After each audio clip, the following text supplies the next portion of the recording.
Morning everyone. Let's start today's lesson by doing something really fun. I'm going to show you a picture, a very famous painting, but you only have 20 seconds to take a look. So try to remember as much as you can, because later it will disappear.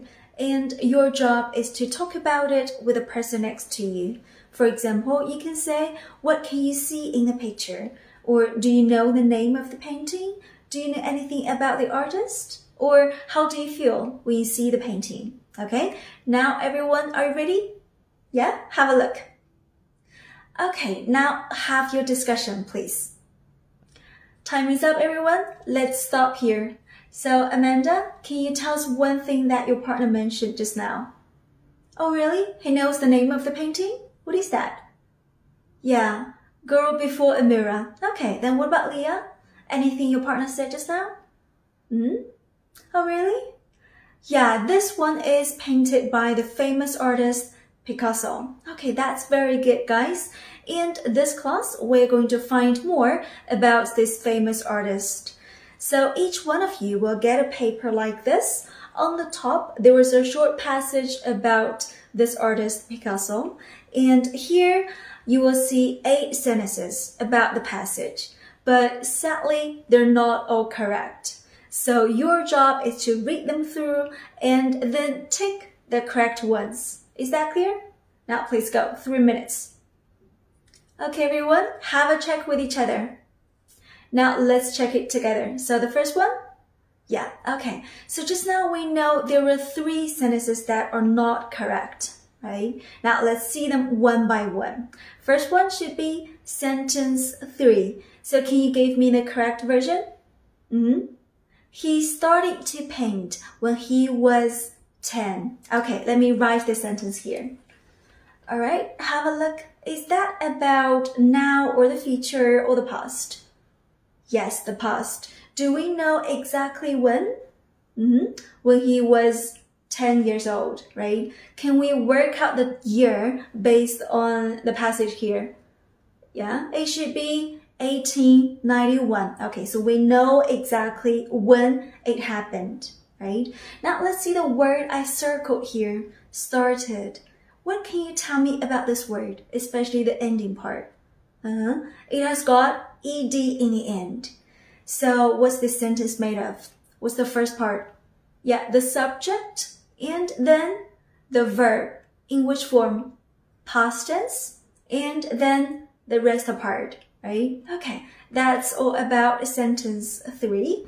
Now let's see the next one. It should be sentence 5. Okay, tell me the correct version, please. He worked in Paris in 1904. Okay, let me write it here. All right, have a look. So now or the past? Past. Does it still happening or is that finished? Okay, finished actions. Then what about, what if I change he into I? What will happen to the verb? Does it change? No. Then what about she? Does it change? No. What about the? No. And it? No. So does the verb change with the subject? No, it doesn't. Okay, that's all about sentence 5. Now let's see the last one. Sentence 8. Read the sentence out for me, please. He returned to Spain. We know that's not true, right? Now let's correct it together. It should be he, yes, this word, did not, and return to Spain. Okay, so the middle part should be did not return. Okay, Alice, can you say it? Did not return. Becky, please. Okay, everyone together. Did not return. Okay, so what is the difference between these two? The first one, positive or negative? Yeah, positive. And the second one should be negative. So how can we form a negative sentence here? The first part, subject. Yeah, what else? What kind of word is that? Good, a helping verb. Yes, after that we have not. And the verb, in which form? Base form. Yes, but why? Why do we use the past tense in this sentence and base form in this one? Yeah, because we have did. That's correct. The meaning of the past is already carried in the word did, right? Okay, so that's about a negative sentence. Then what if I want to ask a question about it? What should I say? Yeah, did he return to Spain? Okay, everyone together? One more time? Okay, so can you tell me the sentence order here?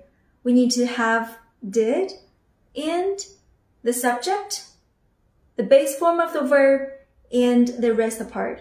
Oh, and also don't forget, we need to put a question mark in the end. Okay, so now guys, one more look at all the sentences here. Tell me, are they about now or the past? Past. Are these still happening or are they finished actions? Yes, finished. So does the verb change with the subject? No. Can I say he did not return to Spain? No. What should I say? He did not return because we have did in this sentence. Okay, very good. Now let's see the words I circled here. Listen carefully. So the first one, started. Second one, worked. Last one, returned. So do we pronounce the same or different? Yes, different. So for the first one, started. Which sound do we make? It, right? Why is that? Good, because we have T in the end. So together it should be tid. After me, tid.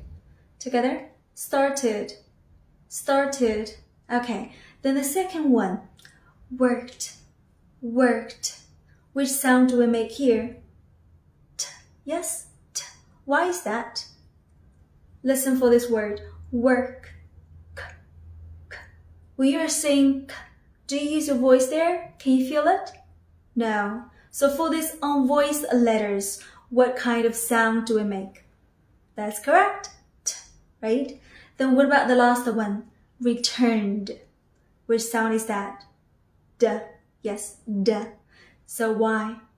The last letter is N. Return.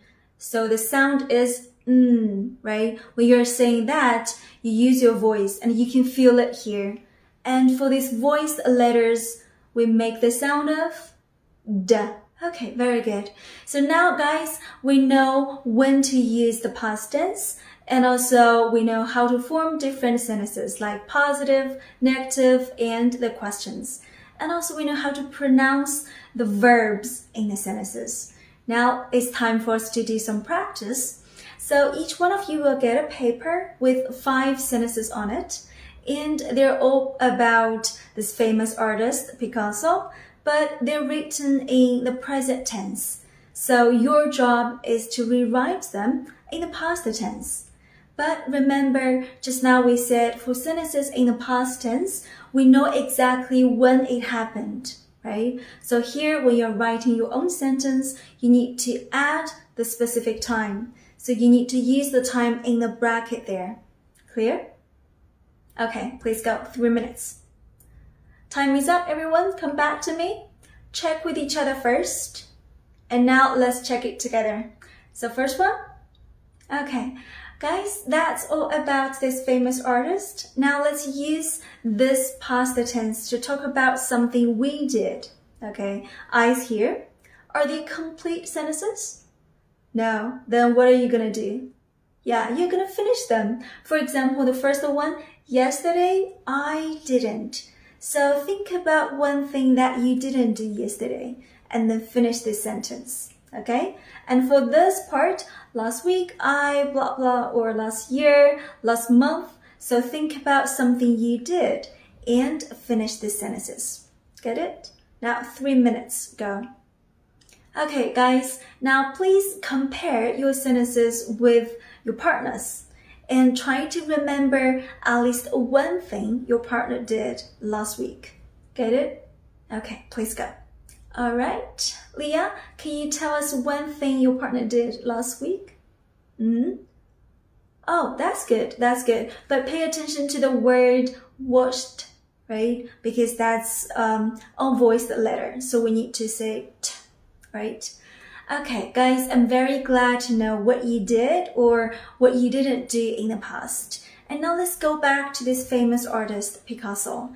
So we know from the passage that he started to paint when he was very young, and he stuck to it. And later, he realized his dream to be a very famous painter, right? So we can see there is a connection between what you like to do in the past and also your life in the future. So now think about yourself. Is there anything you like to do in the past that made a difference to your life in the future? Think about it, and also you can use these questions to help you. For example, what did you like to do when you were young? And how did it make you feel? Or what about your parents' attitude? And of course, how did it influence your life now? Okay, think about these questions and use 5 minutes to prepare it by yourself. After that, share it with each other. Now, please go.